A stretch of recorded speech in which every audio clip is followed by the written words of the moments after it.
Seguimos con el parámetro de velocidad. En la actualidad hay tres rangos de velocidad en los que la mayoría de las impresoras suelen trabajar dependiendo de la construcción y del tipo de impresora que estemos manejando. Estos van desde los 40 a los 50 milímetros por segundo. La otra sería de los 80 a los 100 milímetros por segundo. Y la tercera pues, serían los que son capaces de superar los 150 milímetros por segundo.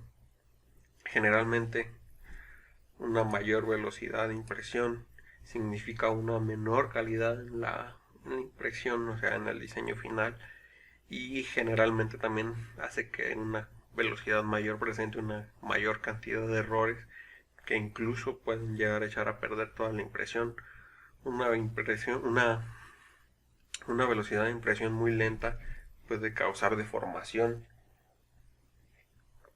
Esto debido a que la boquilla va a estar mucho tiempo cerca de una misma zona de impresión, o bueno, va a estar mucho tiempo cerca del mismo punto. Por el contrario, si se configura una velocidad muy rápida, se presentará otro problema causado por la falta de enfriamiento, ya que va a imprimir o va a ir tan rápido que va a pasar muy rápido, a lo mejor por el mismo punto, pero sin darle tiempo a que se enfríe. Eh, También se presentará vibración, se presentará en muchos casos falta de extrusión, ya que también la extrusión o la velocidad en la que se va fundiendo el filamento pues suele aumentar, y el filamento se requiere calentar hasta un cierto punto para que pueda extruirse. Y si tú haces esto muy rápido y no le das al filamento el tiempo necesario para que pueda fundirse y ser extruido de una forma exitosa, porque mientras más rápido metes más vibración, metes problemas de enfriamiento con las capas inferiores, y también generas que la adhesión entre capas sea más débil. Generalmente pues los fabricantes especifican los rangos de impresión de velocidad de impresión aceptables en sus máquinas. En la imagen vemos un ejemplo de cómo influye la velocidad de impresión un, en un diseño. Y pues por lo general la velocidad se debe estar haciendo un cierto método de prueba y error en cada pieza. Bueno, no en cada pieza, sino que con cada máquina con la que tú trabajes, para que llegues a un punto en el que puedes definir una velocidad de impresión aceptable, en la que no te tarde mucho la pieza,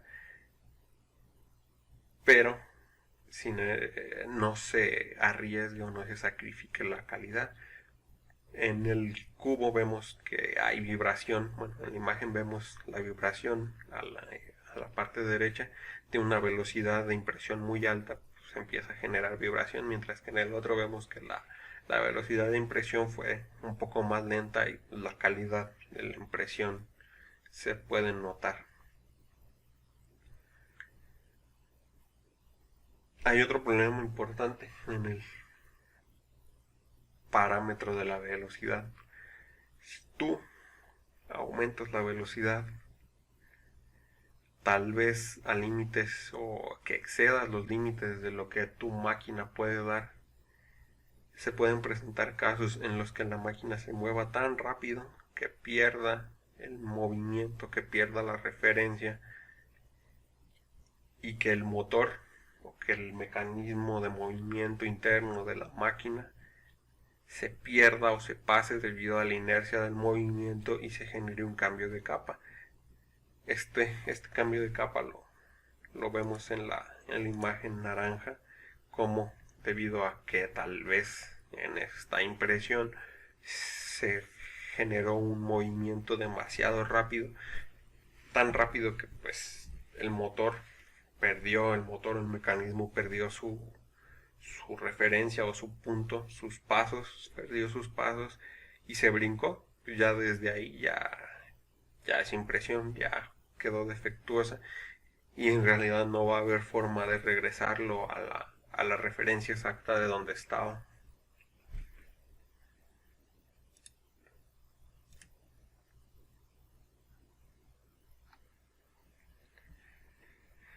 Dentro de la velocidad, casi todos los software de conversión o de slicer cura en este caso nos presentan varios parámetros dentro de la misma velocidad, que son generalmente o casi siempre los que vamos a ver a continuación. El perímetro externo, la velocidad del perímetro externo en el diseño, que son las paredes externas del modelo y que generalmente son impresas con menor velocidad para que tengan mejor calidad y dureza. El perímetro interno, que definirá la velocidad en la que las paredes internas del modelo se imprimen. Generalmente estas son más rápidas para que no se deformen con la temperatura de la velocidad lenta. La velocidad de relleno, que define la velocidad en la que se imprime el relleno y suele ser igual que la del perímetro interno, aunque también depende del mismo diseño del relleno, ya que también vamos a ver que en los rellenos hay distintos patrones que nos van a generar diversas características de solidez en el modelo. Los parámetros de relleno los vamos a ver más adelante. Las velocidades de fondo y tope, que son las velocidades en las que se imprimen las primeras y las últimas capas horizontales del modelo. En esta velocidad también suele ser más lenta para generar la mayor calidad en estas capas finales o iniciales del modelo. La velocidad de viaje, que definirá la velocidad en la que se realizan los movimientos de la impresora cuando no se está realizando ninguna tarea de extrusión. Esta suele ser generalmente más rápida que todas las demás. Pues sí, es como este movimiento se ejemplifica como el inicio, por ejemplo, desde el punto de inicio de la máquina, del cabezal de impresión hacia donde se va a hacer el inicio de la extrusión. Pues esa es la velocidad que se define. Qué tan rápido van a ser los movimientos sin extrusión. La velocidad de retracción. Esta velocidad, este parámetro define la velocidad en la que el filamento es jalado del extrusor al momento de realizar movimientos del eje sin extrusión. Internamente, el funcionamiento del motor o del mecanismo de extrusión, si nosotros no definimos una retracción, esto significará que cuando la impresora haga movimientos que no deben de generar una extrusión, que no deben de meter filamento, esto se va a escurrir. Esto va a seguir escurriendo, va a seguir extruyendo filamento donde no debería. Desde aquí que en la imagen podemos ver algunos ejemplos de qué pasaría cuando no se define bien la extrusión. En realidad, pues la retracción lo que evita es que cuando no debe de haber extrusión, el filamento se regrese o se retraiga redundantemente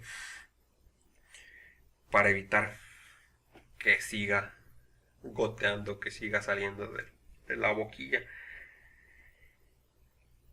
Este problema en inglés se define como stringing. No sabría cómo definirlo en español. Sería como un fenómeno de excedente o de creado como de hilos de telaraña en lo que serían los brincos entre movimientos de extrusión y movimientos que no necesitan una extrusión. Lo importante de definir en la velocidad de retracción es que si el movimiento de retracción se deja muy lento o nulo, los hilos o ese material sobrante pues va a ser cada vez mayor, mientras que si tú defines una velocidad de retracción muy grande, el filamento se va a regresar por el mecanismo tan rápido o en una cantidad tan grande que a lo mejor no va a ser posible que la máquina en su capacidad de velocidad lo vuelva a retraer o lo vuelva a meter a la boquilla con la misma velocidad, y esto va a generar que se taponee la boquilla, o de que en ciertos puntos donde la velocidad de retracción sea muy grande falte material. Resumiendo o centrando bien la idea, si tú defines una velocidad de retracción muy lenta, vas a tener una mayor cantidad de material excedente en los movimientos. Si tú defines una mayor cantidad de retracción, una mayor velocidad de retracción, puedes correr el riesgo de no tener una extrusión suficiente. Vamos a los siguientes parámetros, que son las paredes, los rellenos y las alturas de capa. ¿Qué se define como paredes? En los programas estos de conversión vamos a ver que las paredes determinan el número de paredes o de perímetros que se imprimirán en el perímetro del mismo modelo, ya que, por ejemplo, nosotros vemos el modelo y lo vemos sólido, o vemos solo la capa superficial del modelo 3D. Sin embargo, si nosotros dejamos la capa, o nosotros dejamos el modelo sin definir el número de paredes o el número de perímetros, lo lógico sería que tal vez la conversión, o que tal vez el software le dé una sola capa para que nada más se vea pues la capa superficial, que nada más le den un solo perímetro, pero pues esto nos brindaría ciertas características malas si nada más dejamos un perímetro. Lo recomendable es que se dejen de 3 a 4 perímetros para que la superficie o el perímetro externo del modelo sea suficientemente duro, sea suficientemente sólido para que no se deforme. Hay muchos parámetros que pueden afectar o mejorar las paredes de los diseños en 3D, como son la fuerza, el postproceso o la calidad final. En lo que sería la fuerza, vemos que incrementar el número de paredes incrementará la fuerza del modelo. Como resultado, la impresión puede tardar más tiempo. Sin embargo, con una mayor cantidad de paredes se puede evitar el uso de relleno, llegando al extremo de aumentar el número de paredes en una cantidad exagerada, donde con puras paredes logres una pieza totalmente sólida. Pero una pieza totalmente sólida se puede lograr con 3 paredes y con un porcentaje de relleno de 100%. Esto también le decimos, todavía no llegamos a la parte de relleno, pero lo vamos a ver ahí. Y el postproceso: se debe considerar el uso final del modelo impreso en 3D. Si se necesitara que una pieza tenga un acabado más liso, lo más probable es que en el postproceso, en el postprocesamiento de la pieza, nosotros lijemos la superficie para hacerla más lisa todavía, ya que, igual como vimos anteriormente, la capa o la superficie superior, la superficie exterior del modelo no es totalmente lisa, no es totalmente plana, sino que es escalonada. Entonces, dependiendo del uso de la pieza, lo que muchas personas hacen es lijar esta capa superficial. Sin embargo, si nosotros dejamos un pequeño número de capas o un pequeño número de paredes de perímetros, por ejemplo 1, pues cuando nosotros la lijemos, con la lija nos vamos a llevar esa superficie y no va a haber al final una pared o una capa que quede si nosotros la lijamos. Podríamos causar agujeros, o podríamos causar que la pieza se rompa en esas partes.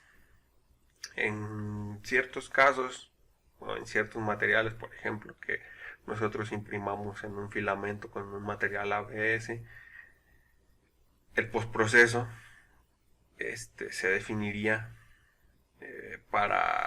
se utilizaría, en vez de una lija, se utilizaría un baño de acetona, que es lo que comúnmente se utiliza para alisar estas paredes. Y también, mientras menos capas, pues el material, la acetona, lo que hace es disolver el material. Si nosotros tenemos muy pocas capas, la disolución va a ser casi total, y igual se va a agujerar o se va a derretir todo el modelo.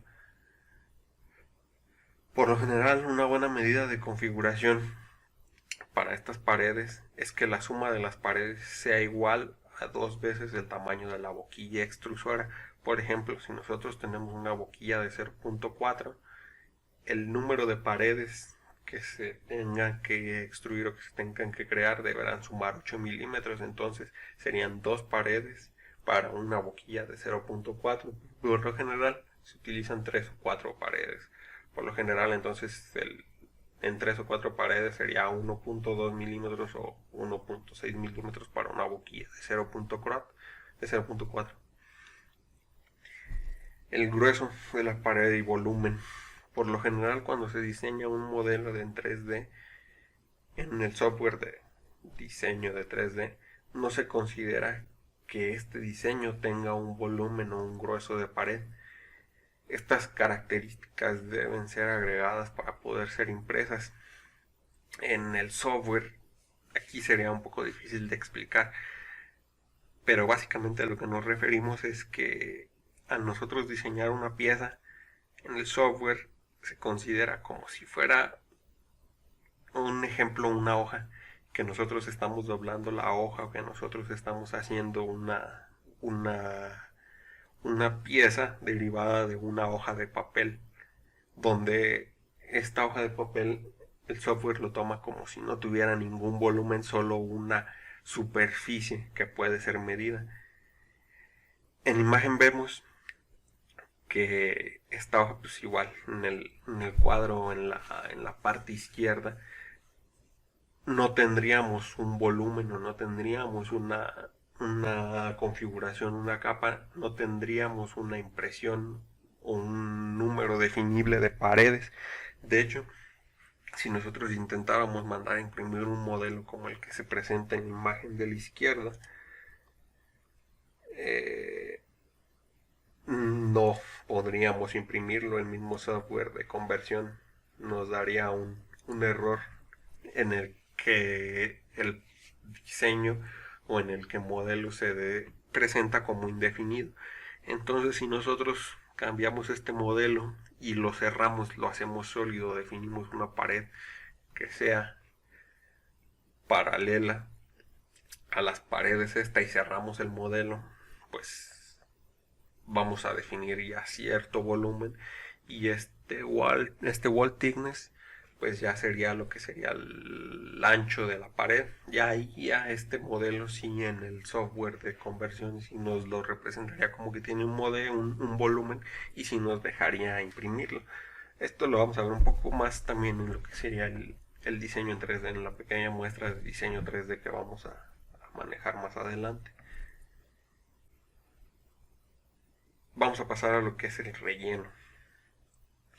El relleno tiene como función agregar fuerza al modelo cuando puede ser sometido a cargas en alguna de sus caras. En algunos casos este relleno funciona como soporte para las capas, y en algunos diseños puede que no sean necesarios.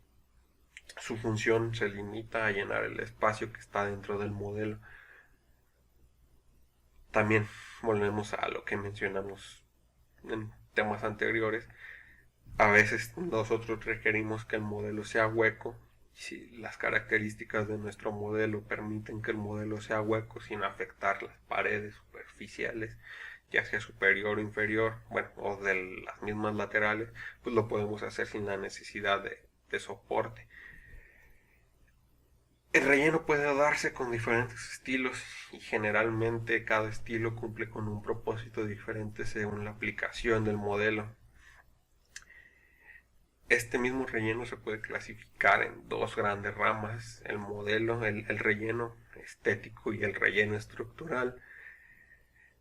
Como puede deducirse, o como obviamente se ve en el nombre, el estructural va a proveer de fuerza y soporte al modelo, mientras que el estético pues, solamente rellena el espacio sin generar casi nada de ayuda a lo que es el modelo. Aquí pues ahora sí que sería nada más como rellenar el espacio dentro del modelo sin que sea visible, o muchas veces este tipo de relleno se utiliza porque es visible, pero es visible en el mismo modelo, pero no cumple ninguna función, es nada más relleno pues estético, valga la redundancia. La densidad del relleno se definirá o se refiere a la cantidad de relleno que tendrá el diseño. Este se define mediante un porcentaje donde un 0% representa que el modelo estará hueco y un 100% representa que el modelo será totalmente sólido. Comúnmente el porcentaje de relleno para una pieza aceptable sin que se gaste mucho material y sin que se tenga mucho tiempo en lo que sería la impresión va entre el 20 y el 25. Ya cuando no es crítico el porcentaje de dureza o el porcentaje de relleno se llega a reducir hasta un 15 o un 10%. En la imagen vemos cómo se puede representar la densidad del relleno en un diseño estructural de panal de abeja.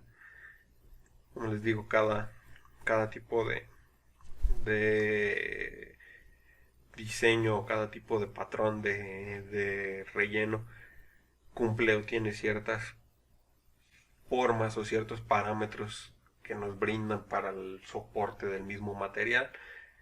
Generalmente los más usados son los de grid o los de líneas para soportes o para rellenos, piezas, modelos que no necesitan tanta fuerza, que son como que los más estándar. Grid todavía, o grid o malla, todavía nos da una mejor calidad o una mejor dureza que las líneas, y todavía no está muy comprobado. Muchos dicen que sí, muchos dicen que no, pero el de panal de abeja dicen que es el que nos provee más dureza o más fuerza en lo que sería el modelo. Todavía no hay así como que un consenso en que sea cierto que el panal de abeja es el que funciona mejor. Sin embargo, pues es el de los que más tarda en imprimirse.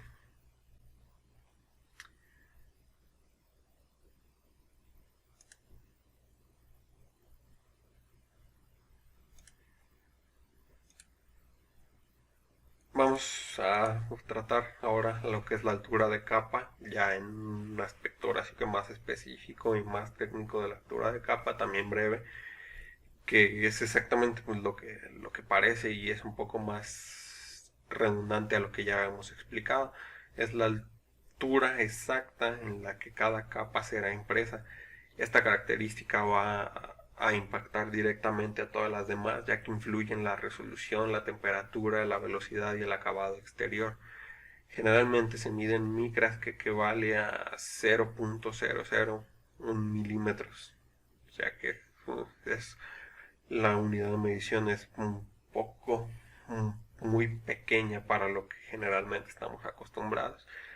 Por lo general, pues las impresoras FDM manejan alturas de entre 0.5, no, entre 0.05 milímetros a 1 milímetro. Es casi el estándar, ya más pequeño no hay muchas impresoras comerciales que logren lograrlo, y ya más grande pues la calidad dependerá de una altura de capa más grande de 1 milímetro, pues nos influyen directamente en la calidad. No vamos a requerir un modelo que tenga una calidad muy grande o una calidad de resolución muy extravagante. Cuando tienes 1 milímetro de altura de capa, pues es imposible tener modelos muy detallados para una impresión con altura de capa de 1 milímetro.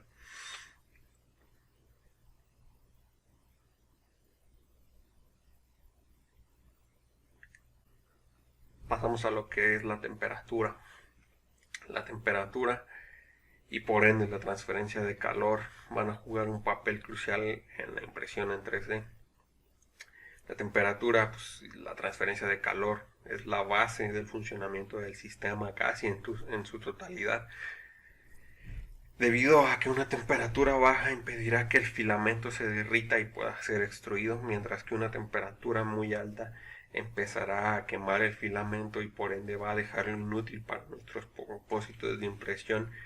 Esto incluso puede dañar el extrusor. Cuando la impresión o la altura de la temperatura de impresión es muy alta, lo que va a hacer es que el filamento, propiamente como lo acabo de decir, se empiece a quemar, se empiece a cristalizar y que empiece a tapar la boquilla, y pues, puede dañar todo todo el sistema de extrusión. Este parámetro es fundamental, sin embargo, pues es casi relativamente sencillo de ajustar debido a que cada proveedor de filamento ya nos brinda un rango de temperaturas en la que su material puede ser trabajado, ya sea que nos brinden un parámetro. Bueno, en PLA casi siempre es nada más el parámetro de extrusión de temperatura, porque se suele usar sin cama caliente, pero pues generalmente nos brindan los dos, la temperatura de extrusión como el de la cama caliente.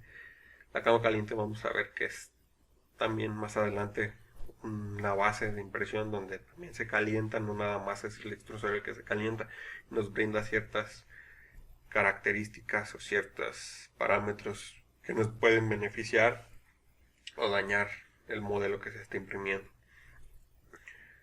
La parte complicada del ajuste de la temperatura no es realizado por el mismo usuario, ya que es el equipo mediante su programación interna la que hace que esta temperatura se regule, ya que se mantenga el extrusor a la temperatura adecuada. Todo se realiza mediante el sensor y el calentador, o sea que no es necesario que uno esté verificando a cada momento que el bloque calentador esté a la temperatura, sino que ya esto es automáticamente. Ya lo único que el usuario debe usar, debe definir, es la temperatura a la que el calentador debe estar trabajando en promedio.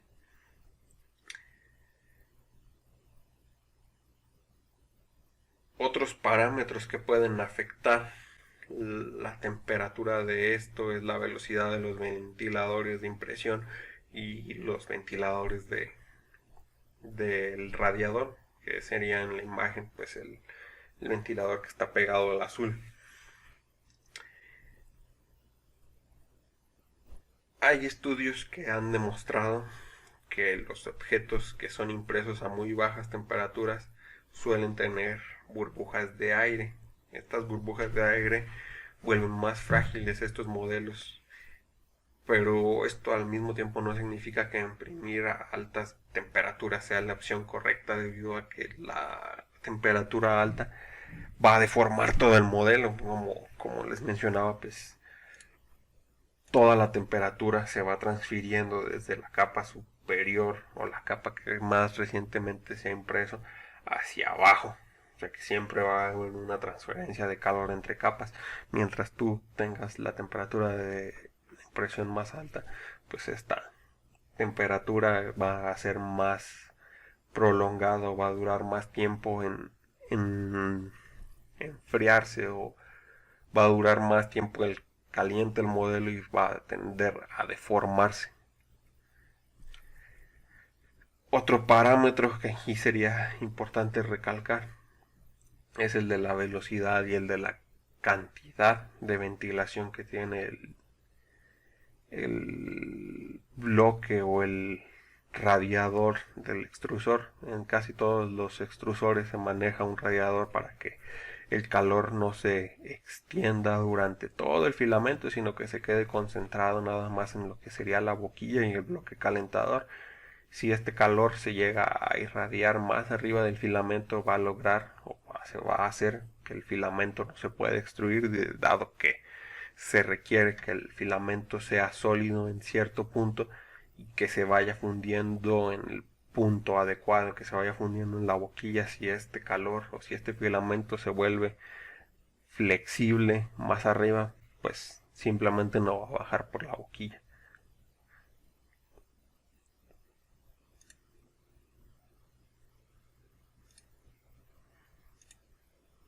Vamos a ver los tipos de filamento. En la actualidad ya hay una gran cantidad de filamento en cuanto a materiales, en cuanto a características añadidas, en cuanto a colores, en cuanto a necesidades que tú tengas en postprocesado. Pero pues en la actualidad el más común es el PLA, es el más barato y se imprime en un rango de temperatura de los más bajos, que son de 180 grados a 230 grados. No requiere de cama caliente, pero si la tienes, pues es mejor que la configures entre 20 a 60 grados, que son donde se producen mejores resultados.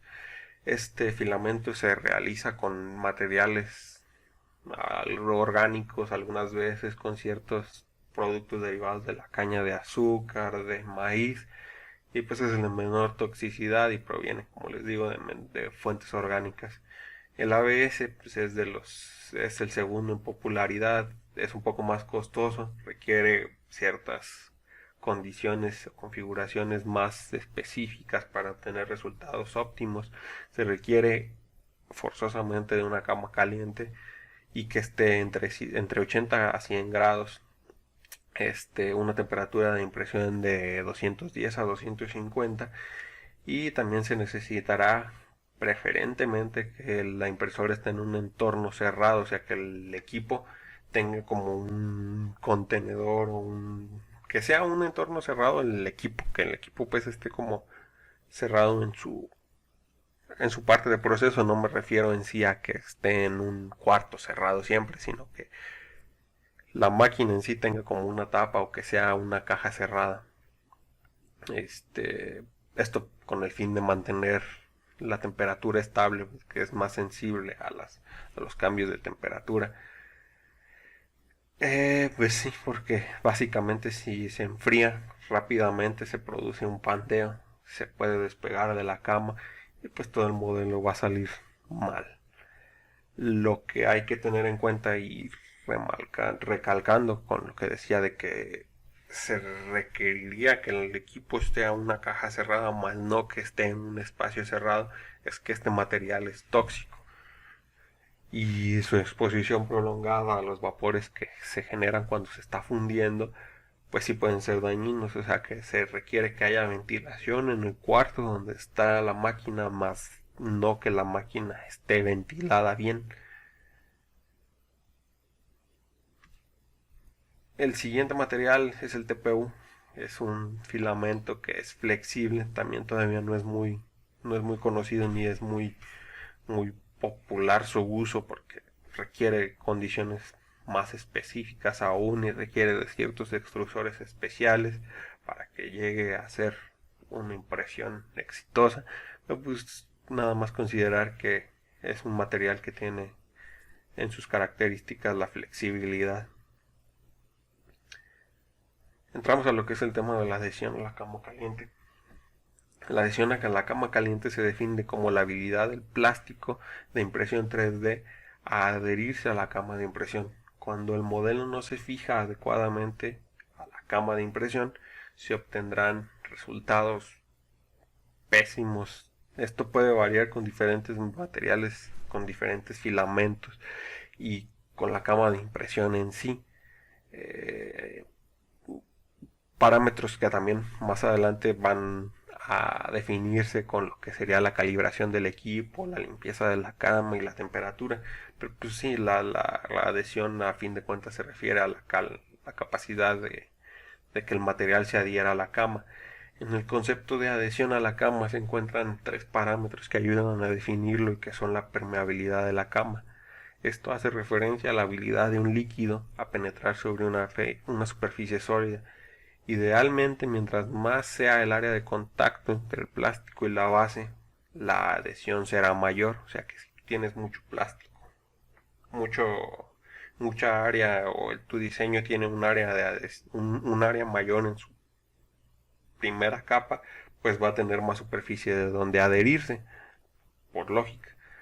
Eh, Esto se logra mediante el añadido, o sea que a lo mejor tu modelo en la primera capa o tu modelo mide 5 centímetros, tal vez se empiece a despegar en las orillas, pero tú puedes agregar esto tú puedes arreglar esto añadiendo más material. No significa que tengas que modificar tu modelo, sino que simplemente también en los software de conversión se presenta lo que son las características de balsas o bordes, brims o rafts en inglés, que lo que hacen es añadir geometría, añadir material alrededor de tu modelo para aumentar el área de contacto. El otro parámetro que influye en la adhesión de la cama es la expansión térmica. Esto se define como el cambio de dimensiones de un objeto o material a distintas temperaturas. Una diferencia de temperatura extrema en el tope y en el fondo del modelo puede causar que las capas se despeguen o que el fondo se pandee, que pandeamiento pues es el levantamiento o la deformación que tiende a generarse cuando un extremo del material está más caliente o hay una diferencia de temperatura, lo que hace que se deforme, que se curve en las orillas o en el centro. Sí, este parámetro en realidad es crítico para el diseño de piezas de precisión debido a que la expansión térmica se genera en todas direcciones y debe considerarse al momento de darle unidades de medida al modelo. Un ejemplo es el de una perforación y un perno, en el cual se agregaron medidas sin tolerancia durante el diseño y después de la impresión, y debido a la expansión térmica el perno ya no pudo introducirse en el orificio respectivo debido a que pues el calor hizo que el material, el plástico, se expandiera y pues ya no dieran las dimensiones correctas. Esto también suele corregirse o suele verse a prueba y error con ciertos modelos de calibración en los que te puedes dar cuenta de la diferencia de esta expansión, cuánto es. Por ejemplo, si tú consideras un modelo que tiene 1 milímetro, un cubo de 1 milímetro por 1 milímetro por 1 milímetro, lo mides ya con un vernier o con una regla y ahí te das cuenta de si en realidad tiene más expansión, pues cuánto es, por ejemplo, que tenga 0.1 milímetros, te va a dar 1.1 milímetros. Tienes que considerar a la hora de hacer tu diseño que la expansión de la impresora es de 0.1 milímetros, entonces tendrías que hacer esta perforación 0.1 milímetros más grande en su diámetro para que el tornillo entre en la perforación considerando la expansión.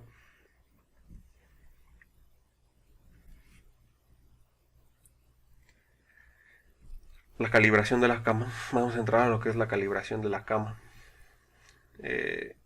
Esto es uno de los parámetros más críticos, vitales, fundamentales de todo lo que es la impresión 3D y es vital para la adhesión, no solo en la calibración de nivel, sino en la calibración de la calidad del material del que está hecho. Me refiero a que una cama de cristal generalmente tendrá menos adhesión que una de aluminio, ya que el cristal pues, es más liso que el aluminio es más poroso y pues mientras más poroso pues, se puede adherir más el material que a una cama de cristal que es más liso. Otro factor es el grueso de la cama, ya que una cama muy delgada puede deformarse con el mismo calor y el peso del material que está siendo impreso. Y de hecho, pues si es una cama caliente, la cama caliente con un material muy delgado puede sobrecalentarse, mientras que una cama demasiado gruesa puede disipar el calor de la impresión y provocar problemas de adhesión, ya que se enfrió demasiado rápido, como todo lo que hemos mencionado. La temperatura es vital. Si se disipa el calor muy rápido, las capas no se van a poder adherir, y si se disipa muy lento se va a deformar. Entonces también aquí entra el espesor de la cama. Si la cama es muy grande, es muy ancha, el calor se va a disipar con mayor velocidad, va a influir en todo el modelo.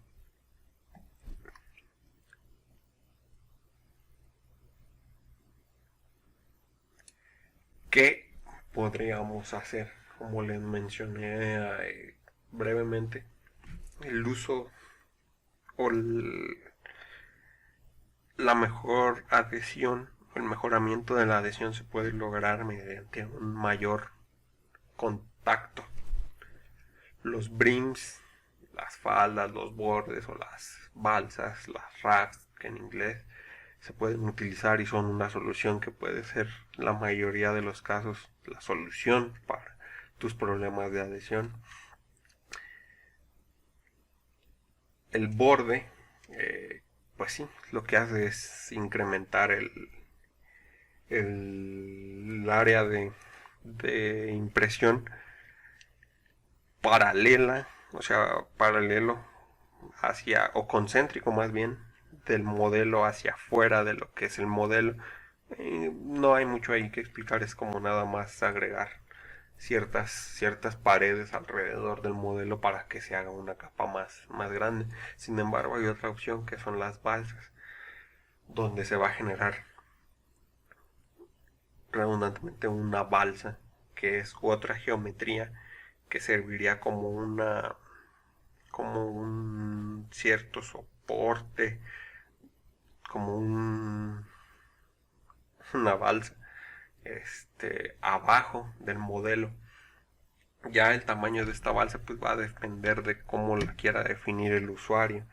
Lo que cabe recalcar aquí es de que esta balsa es aparte del modelo, o sea, se genera una geometría extra abajo del modelo y el modelo se imprime sobre esta balsa. Si la balsa se despega en alguna de las orillas, muchas veces no influye en el modelo si el modelo está centrado en la balsa. Pero si el modelo no está centrado, si el modelo cubre lo que es toda la balsa y la balsa se despega, pues la balsa va a despegar todo el modelo y todo el modelo se va a despegar junto con la balsa. Es así que la desventaja incrementa el área de trabajo la balsa e incluso te podría llegar a brindar una mejor calidad en lo que sería la capa inferior, la capa de contacto, si tú ves que la capa de contacto inferior no es plana, si tiene alguna otra forma. De hecho, esta capa, esta forma, esta balsa se recomienda para cuando la capa inferior no es plana, para cuando la capa inferior tiene una geometría diferente. Por ejemplo, un círculo. Si tú vas a imprimir un círculo, en vez un cilindro, si tú vas a imprimir una esfera, en vez de que la imprimas directamente al pegado, o sea que un punto de la esfera pegue en lo que es la base, la cama de impresión, se recomienda que se cree lo que es la balsa y la esfera esté sobre la balsa para que la esfera no se vea afectada por una mala calibración de la cama. O sea que ya lo que se vería ya afectado o lo que absorbería ese error de calibración sería la balsa y no el modelo, no la esfera.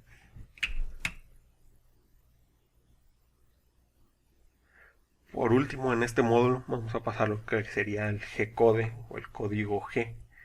El código G es el lenguaje en el cual los humanos podemos decirle a las máquinas cómo y qué hacer. En la impresión 3D el código G contiene un conjunto de instrucciones para mover la impresora.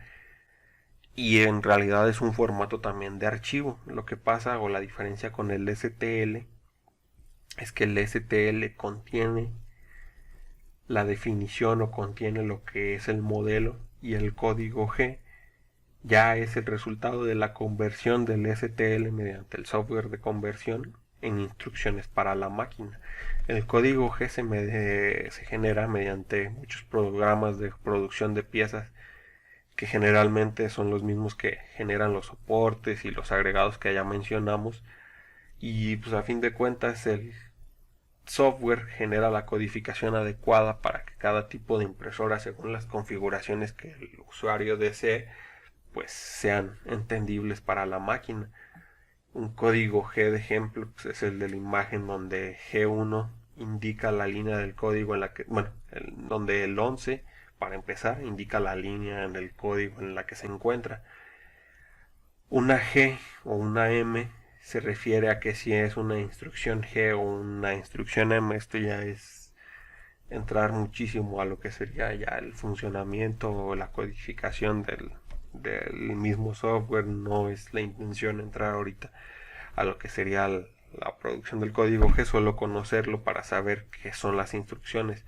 La F en muchos casos define la velocidad de movimiento y la X, Y o Z pues define en qué coordenada estamos, y la E define el movimiento del alimentador de filamento, o sea que en qué distancia o en qué unidad de medida estamos respecto al filamento que se está alimentando. No vamos a entrar más en gran detalle en el código G, ya que modificar un código G requiere conocimientos ya más avanzados de lo que sería tanto tu máquina como lo que sería el proceso de la impresión. Y para cada máquina muchas veces hay diferentes formas de definir el código G. Casi todo está estandarizado, pero hay instrucciones en las que algunas veces parece que estás moviendo una instrucción, o que por ejemplo un G1 significa para una impresora un tipo de instrucción, mientras que definir G1 para otra pues significaría otro.